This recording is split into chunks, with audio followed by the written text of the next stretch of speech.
नमस्कार friends, welcome to my channel. Friends, Lucent polity के अंतर्गत आज हम लोग फिर से कुछ इम्पोर्टेंट टॉपिक को डिस्कस करने वाले हैं।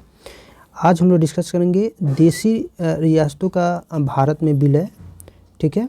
उसके बाद एक छोटा टॉपिक है संघ और उसका राज क्षेत्र, और उसके बाद डिस्कस करेंगे भारतीय संविधान के भाग के बारे में, ठीक है। तो एक एक करके तीनों टॉपिक को हम लोग देखेंगे। तो आइए शुरू करते हैं इस वीडियो को। देखिए, रियासतों को भारत में सम्मिलित करने के लिए सरदार वल्लभ भाई पटेल के नेतृत्व में रियासती मंत्रालय बनाया गया था। जैसा कि आपको मालूम होगा कि देश जब आज़ाद हुआ 1947 में, तो उस समय भारत बहुत सारे रियासतों में बटा हुआ था, ठीक है। छोटे छोटे रियासतों में बटा हुआ था, छोटे छोटे राज्य रजवाड़े थे। तो उसको सम्मिलित करने के लिए, यानी सबको एक भारत में शामिल करने के लिए रियासती मंत्रालय बनाया गया था, और सरदार वल्लभ भाई इसके नेतृत्व करता थे। जूनागढ़ रियासत को जनमत संग्रह के आधार पर, जूनागढ़ एक रियासत था जिसको जनमत संग्रह के आधार पर मिलाया गया था। हैदराबाद की रियासत को पुलिस कार्रवाई के माध्यम से शामिल किया गया, और जम्मू कश्मीर रियासत को विलय पत्र पर हस्ताक्षर के द्वारा भारत में मिलाया गया था। उसके बाद देशी रियासतों को भारतीय संघ का अंग बनाने में सरदार वल्लभ भाई पटेल एवं बीपी मेनन ने सबसे महत्वपूर्ण भूमिका अदा की थी। नेक्स्ट टॉपिक है संघ और उसका राज क्षेत्र। भारत राज्यों का संघ है जिसमें संप्रति 28 राज्य और 8 केंद्र शासित प्रदेश हैं। दादर नगर हवेली और दमन व दीव के विलय के पश्चात उसकी राजधानी दमन को बनाया गया है। अनुच्छेद 1 में 3 पॉइंट का जिक्र किया गया है। पहला पॉइंट है भारत अर्थात इंडिया राज्यों का संघ होगा। दूसरा पॉइंट है राज्य और उनके राज्य क्षेत्र वे होंगे जो पहली अनुसूची में विनिर्दिष्ट है, यानी पहली अनुसूची में जिसका जिक्र किया गया है। और तीसरा पॉइंट है भारत के राज्य क्षेत्र में अर्जित किए गए अन्य राज्य क्षेत्र समाविष्ट होंगे। इन तीनों पॉइंट का जिक्र अनुच्छेद 1 में किया गया है। अनुच्छेद 2 में भारत की संसद को विधि द्वारा ऐसे निबंधनों और शर्तों पर जो ठीक समझे संघ में नए राज्य का प्रवेश या उनकी स्थापना की शक्ति का प्रदान की गई है, इसका जिक्र अनुच्छेद 2 में किया गया है।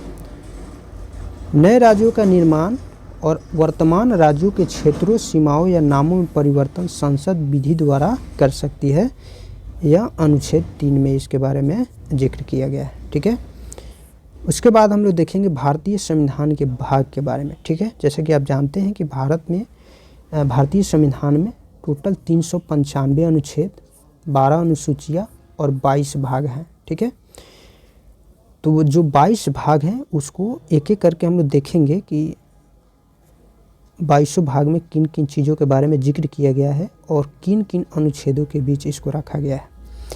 तो भाग 1 में संघ एवं उसके राज्य क्षेत्र के बारे में जिक्र किया गया है, और यहाँ 1 से 4 अनुच्छेद 1 से 4 के बीच है। भाग 2 में नागरिकता के बारे में जिक्र है, और यह नागरिकता जो है अनुच्छेद 5 से 11 के बीच है। भाग 3 में मौलिक अधिकार का जिक्र है। मौलिक अधिकार आर्टिकल 12 से 35 के बीच है। भाग 4 में नीति निर्देशक तत्व के बारे में जिक्र किया गया है, और 36 से 51 का जो बीच अनुच्छेद है यह नीति निर्देशक तत्व के बारे में बताता है। भाग 4 के क में मूल कर्तव्य के बारे में जिक्र किया गया है, जिसका जिक्र अनुच्छेद 51 के क में किया गया है।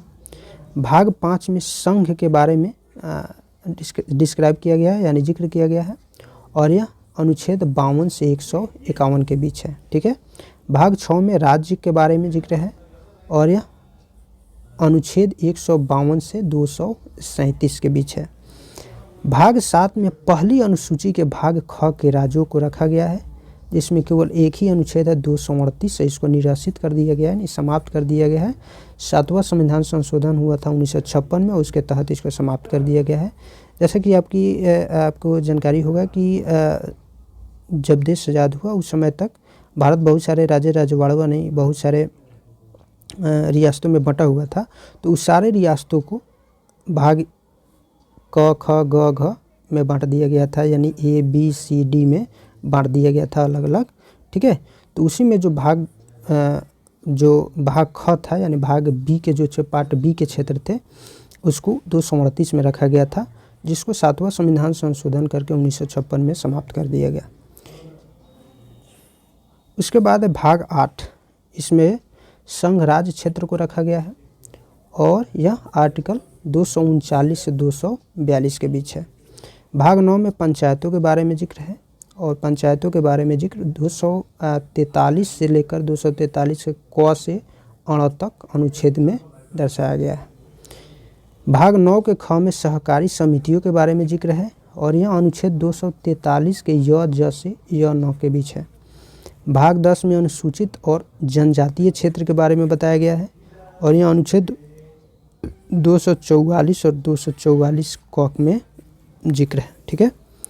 भाग 11 में संघ और राज्यों के बीच संबंध के बारे में बताया गया है और अनुच्छेद की बात करें तो यह अनुच्छेद 245 से 263 के बीच है।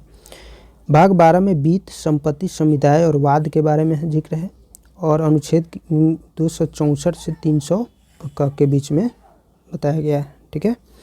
उसके बाद भाग 13 भारत के राज्य क्षेत्र के भीतर व्यापार, वाणिज्य एवं समागम के बारे में है भाग 13 में और अनुच्छेद की बात करें तो अनुच्छेद 301 से 307 के बीच इसका जिक्र है। भाग 14 में संघ एवं राज्यों के अधीन सेवाओं के बारे में जिक्र किया गया है और अनुच्छेद 308 से 323 तक इसके बारे में जिक्र है। भाग 14 के क में अधिकरण के बारे में बताया गया है और अनुच्छेद 323 के क और 323 का ख अधिकरण के बारे में उल्लेख करता है। ठीक है। भाग 15 में निर्वाचन के बारे में उल्लेख है और अनुच्छेद 324 से 329 तक निर्वाचन के बारे में बताता है। भाग 16 में कुछ वर्गों के संबंध में विषय उपबंध है और यह अनुच्छेद 330 से 342 के बीच है। भाग 17 राजभाषा के बारे में बताया है और अनुच्छेद 343 से 351 के बीच राजभाषा के बारे में जिक्र है। भाग 18 में आपात उपबंध के बारे में बताया गया है और इसमें अनुच्छेद की बात करें तो 352 से 360 अनुच्छेद है इसके बीच। और भाग 19 प्रकीर्ण यानी मिसलेनियस भाग है। ठीक है।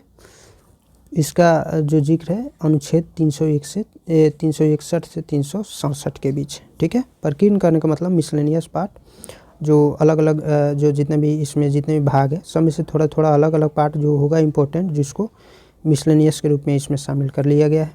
ठीक है। भाग 20 में संविधान संशोधन के बारे में जिक्र है और इसका अनुच्छेद में बात करें तो 359 में इसको बताया गया है। भाग 21 में अस्थायी, संक्रमणकालीन व विशेष उपबंध का जिक्र है और यह अनुच्छेद 369 से 392 के बीच है।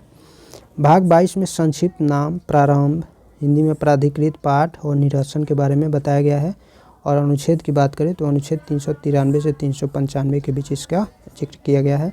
तो फ्रेंड्स, इस वीडियो में बस इतना ही। फिर मिलेंगे हम लोग नेक्स्ट वीडियो में नेक्स्ट टॉपिक के साथ। तब तक के लिए हंसते रहिए, पढ़ते रहिए। जय हिंद।